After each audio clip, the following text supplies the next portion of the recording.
Hello， 大家好，我是宇哥。今天呢，我们来讲天堂带回的预言警告。在2003年的1月18日呢，一个热爱健身的25岁美国男子文森特·托尔曼呢，他就在一家餐厅的公共浴室内突然倒下，并失去了意识。他当时呢，其实正在尝试一种新型的健身补充剂，却未曾料到呢，这竟是一种致命的病毒。而文森特的身体呢，当时本能的就开始试着排毒了，而引发了剧烈的呕吐反应。然而呢，由于他陷入了昏迷呢，这些呕吐物呢，居然开始逐渐的堵塞了他的气管，进而呢，就使得他生命岌岌可危了。那文森特表示呢，当时他倒下以后呢，不断在呕吐，并感觉到了呼吸困难。随后呢，他就看到了整个浴室的房间仿佛在旋转。那周围呢是一片黑暗，他立刻就感觉到了一种那种凉爽的凉意，就像是炎炎夏日之中我们跑到了那种阴暗的地方躲避太阳那种凉爽的感觉。那随后呢，文森特呢就感觉到了自己像是一个个电离子呢，慢慢的就聚焦在了一起，就很像是我们最近发现的那个中微子态嘛，又称幽灵粒子。那很快呢，他立刻就看见了一个场景，他就发现了自己正坐在一个宽敞而舒适的电影院里面。那四周呢，当时是一片漆黑，只有前方的大荧幕呢是散发着光芒，而荧幕上呢，一名男子呢居然倒地不起，紧接着呢，立刻被这些急救人员发现后，将他迅速呢进行抢救和检查。但是最终呢，这名男子居然已经死亡30分钟了。那急救人员呢就只好将他装入了尸袋抬上了救护车。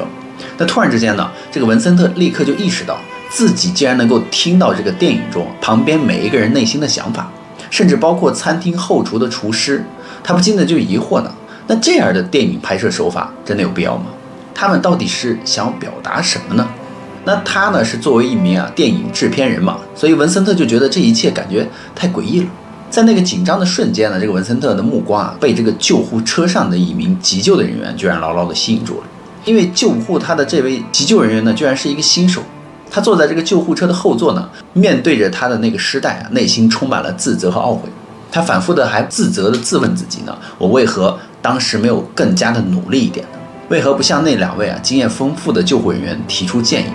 比如我们试试这样的方法，或是那样的方法呢？正当他沉浸在这种自责当中的时候呢，这个文森特突然注意到一个奇异的现象，就是新手救护人员他的心脏周围居然开始发出了微弱的光芒，而这些光芒呢，逐渐的居然扩散至了全身，仿佛呢就是衣物下隐藏着一个微型的灯泡那种感觉嘛。然而这束光呢，并非来自于外界，而是源自于这位急救新手的内心深处的一种力量。那这样的景象呢，就让这个文森特不禁的由衷心里就感觉到了一股敬畏。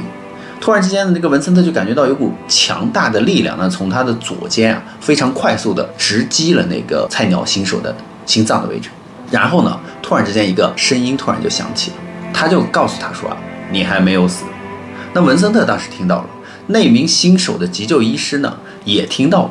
因为他当时立刻停止了自责。不过几秒钟之后呢，他又对自己说这只是你的想象，这只是你的幻觉。这时候呢，急救的新手医生的那个内心光芒更强了，他仿佛整个上半身呢都在发光了。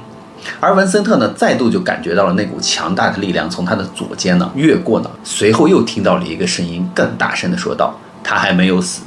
那这位急救新手呢，立刻又回应了这个声音他就冒着葬送自己职业生涯的那种危机呢，违反规律的就开始他突然解开了那个尸袋，寻找尸袋中那名男子身上的一个脉搏。那文森特表示呢，他这时候突然就感觉到他与这名菜鸟医生之间好像有股电火花的能量联系在了一起。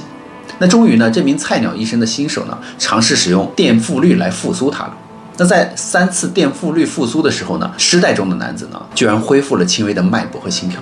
那文森特表示呢，自己依旧没有感觉到那名男子当时就是自己，因为男子的身体在抢救之后开始癫痫发作，不断的抽搐，所以急救人员将他立刻捆住呢，从救护车上就运到了医院里面去了。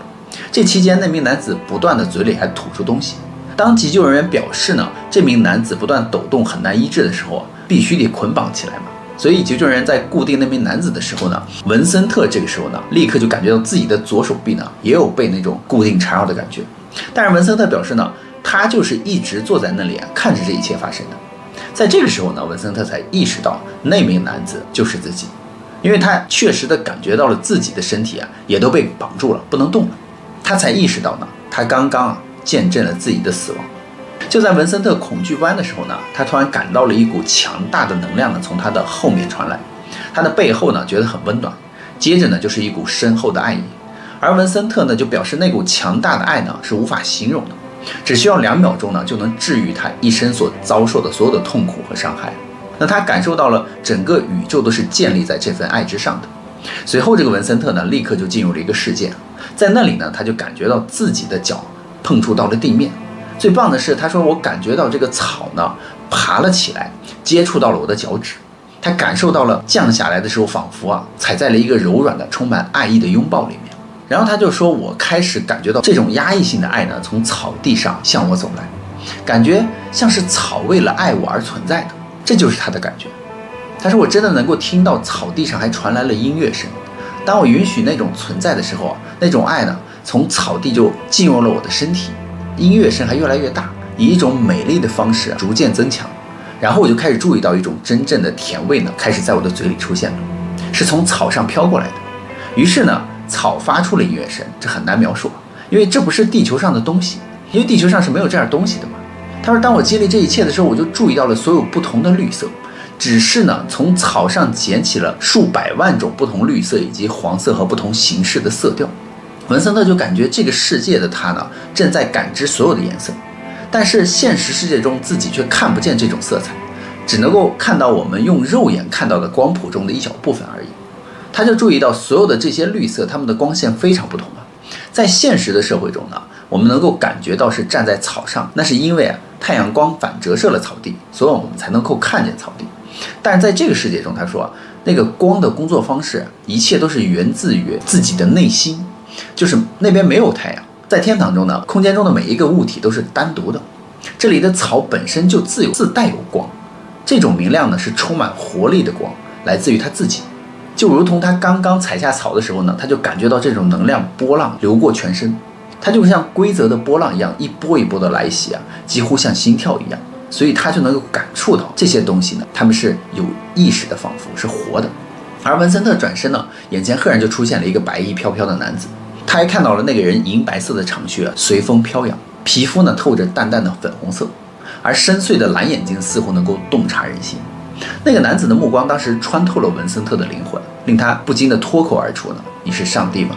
然后那个男子微微一笑说：“摇了摇头，我不是。”他说：“那你是耶稣吗？”然后那个男子也说：“我也不是耶稣。”男子呢自称自己为德雷克，是文森特的一个天堂向导，能够带他看到地球未来的景象。那德雷克就告诉文森特说，如果他想重返人间的话，他也可以助他一臂之力的。但是文森特呢似乎厌倦了世间的痛苦与恐惧，他渴望追随这个德雷克的脚步，追随那股神秘的力量，想要留在天堂。而德雷克就给他透露说那种力量是来自于家的能量，要抵达那个高能量的地方呢，人类并非是易事的。为了匹配或者是接近那股能量呢，德雷克就告诉他说地球人必须提升自己的能量水平。而德雷克告诉文森特呢，接下来地球呢会发生什么大事件了。他说呢，有些太阳波呢已经到来了，已经非常明显了。我们基本上呢，地球已经开始了第一波，接下来呢会有3波主要的太阳波呢到达地球。那这些太阳波呢一开始是很平缓的，然后呢慢慢的变得越来越严重。那第一波呢持续了大约1年的时间，是从今年的4月8日开始。所以我们就会看到有很多的太阳能量来袭，有的时候撞击地球嘛，这是我们已经很久没有看到过的了。这是地球以前经历过的一个正常周期，但撞击地球的每一波太阳波呢，都在升级我们。它在微观的层面上升级了地球上的所有生命，除非我们观察1年前或者是10年前的自己呢，否则我们很难发现这种升级、这种改变嘛。那我们怎么能够注意到这种变化呢？那就是因为我们正在走出那个阶段嘛。现在的人们的消费呢，不再给我们能够带来满足感或幸福感了，我们必须学会创造了。因为以前的人，你看我们很喜欢消费嘛，消费能给我们带来满足感，但现在这种感觉就很少了。那随着人工智能和机器人呢，接管了人类过去所做的大量的体力工作呢，我们呢逐渐的要成为哲学家，要不然呢就会成为灵性的学者，我们将会成为一个创造者。如果你一天不能够放下手机静下心来，那就说明你呢正在转向消费者。那消费者这条路是一条很艰难的路。那第2波太阳波呢，就导致我们的太阳与脉冲星同步。当这种情况发生的时候呢，它会在我们的心理和精神上给我们所有人带来巨大的生气。我们中的一些人呢，将无法度过这一阶段，但这不是一件坏事，这只是意味着呢，我们可以跨越到神奇的空间当中。那在第3波太阳波发生之后呢，我们实际上开始看到了整个星球的一些震动。那整个星球的地壳结构将会发生变化，有海洋的地方呢会出现陆地，而有陆地的地方呢会运动，所以会发生一些重大的转变。在所有这些之中呢，有一座巨型的火山会爆发。那当它爆发的时候呢，整个星球就会发生偏移。那这座巨型的火山在我们有生之年居然发生了移动，难道会是黄石火山或者是富士山吗？之后呢，他就说地球呢会有至暗时刻的来临了。在每一次黑暗的经历之中呢，都会有光明学习或者是成长的潜力。他说你就可以接受发生在你身上的每一件坏事，并利用它呢，使你内心的光芒更加强大。当然了，你知道，如果我们真的审视自己的生活我们将会看得足够的深，我们可以在生活中找到我们很多的成长的机会。那在最黑暗时刻成长的也是最多的时刻嘛。我们可以学会在成功和失败中建立自己。有时候我们会从失败中吸取的教训呢，比从成功中吸取的更多，所以我们必须经历着至暗的时刻才会成长。他就说我们人要注意自己的想法，因为它会成为你的习惯。你发生了什么，它就会变成了你的行动，你的行为呢会成为你的性格，而你的性格呢就会主宰你的命运，这就会最终指引你的人生方向。但这一切呢都始于思想，所以一定要注意你的想法，控制你的想法。你会控制自己的习惯呢，你的习惯就会控制着你的性格，然后也就是控制了你的命运，你的生活方向了。天堂使者德雷克还说呢，在至暗时刻过后呢，新的一个时代就会来临了，将会有伟大的奇迹发生。那所有的逻辑呢，届时都会被打破，你甚至会相信你看到了奇迹。所以呢，我们将与这种逻辑和我们内心的自我呢开始做斗争。在那里呢，我们会看到一些东西，我们内心的一切呢都在说这不可能是真的，但是我们内心的每一件事都在说这就是真的了。因为当时地球上在黑暗中出现了很多的光源，届时呢，新闻将把地球上的光源描述为非常可怕的事情，这将使地球上许多地方呢处于可怕的一个状态之中。但那些知道的人都懂得，这些光呢是惊人的，是绝对完美的。这样呢，我们就不会害怕正在发生的事情了，然后呢，就会充满爱意的拥抱正在发生的这件事。届时呢，人们的生物化呢将会得到升级。再之后呢，人类生活之中就会发生了分歧，有一半的人类呢不需要依赖于手机了，他们更注重于灵性的提升，而另一半的人类呢将开始跨越技术植入体内的边界。这就是我们将要看到的一种地球的分裂的时候。有些人呢会在体内呢接受这项技术，有些人呢则不会这样做。之前我们就听过很多有关于濒死体验的人说我们将会经历一段非常具有挑战性的时期，这是值得的时期，但随后呢情况就会好转。就像我们曾经看到了很多年的斗争冲突我们会从这其中呢获得成长。所以德雷克就说呢，我们不需要害怕困难和灾难，我们只需要确保我们的核心得到纠正就行。那这样呢，神就会引导我们度过这场灾难。当这种情况发生的时候呢，最奇怪的是，人们将把自己和家人呢搬到另一个地方，就不在你现在的居住地了。在人们开始搬到这些地方居住后呢，就会看到这些群体之中他们会独自建立一个小型的城市，仿佛就是一个小型的乌托邦了。而有些其他人呢，会继续的生活在大城市中，他们会看到非常恐惧的一些行为，包括枪支暴力许多类似的事情将会发生在大城市，这就是即将发生可怕事情的一部分。而地球正处于能量维度上升的一个轨道之中所以整个地球以及整个太阳系呢都在经历气候的变化，这就意味着即将到来的变化将波及整个太阳系，而不仅仅是地球。德雷克还说，宇宙中的生命呢会将地球呢称之为一个学校。人们来到地球上呢，就是学习如何选择，以及通过选择他们可以创造什么。所以地球也被认为是最艰难的学校之一，因为地球的里面呢充满了艰难困苦比其他的地方的生活呢都要更加的艰辛。然而正因如此呢，地球呢也是一个可以获得更多收获的学校。那看到这里，如果你是一个佛教徒呢，他说你就会成为一个更好的佛教徒；如果你是基督徒呢，你会成为一个更好的基督徒。这就是我所看到的这一切了。然后他还说我将会获得一份梦想的工作，因为我可能会成为光之工作者，帮助他人呢在自己的生活中找到光明。最后呢，德雷克就走到这个文森特身边呢，凝视着他的眼睛，就对他说文森特这会很艰难，但是绝对值得的。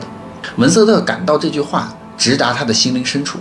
接着呢，德雷克就给他了一个无比温暖的拥抱。之后呢，他一下子就回到了自己的身体当中。但当文森特睁开眼睛的时候呢，已经是凌晨的1点11分了。他说自己在天上的时候感觉到身体很大，但是回来之后呢，感觉就被禁锢在这个小小的身体之中，感觉极度的不舒适，好像是患上了幽闭恐惧症的那种感觉。他就说呢，为什么婴儿出生之后会大哭，可能就是因为他们和自己呢有着类似的感觉，就是之前在上面很大，突然之间就是被禁锢在了一个很小的身体里面。那很多经历过濒死体验的人都说他们的人生因此而改变了，变得更加美好了。所以大家觉得呢？那么好了，故事呢，宇哥也就讲完了。别忘了订阅关注宇哥的频道，看后续更多精彩内容哦。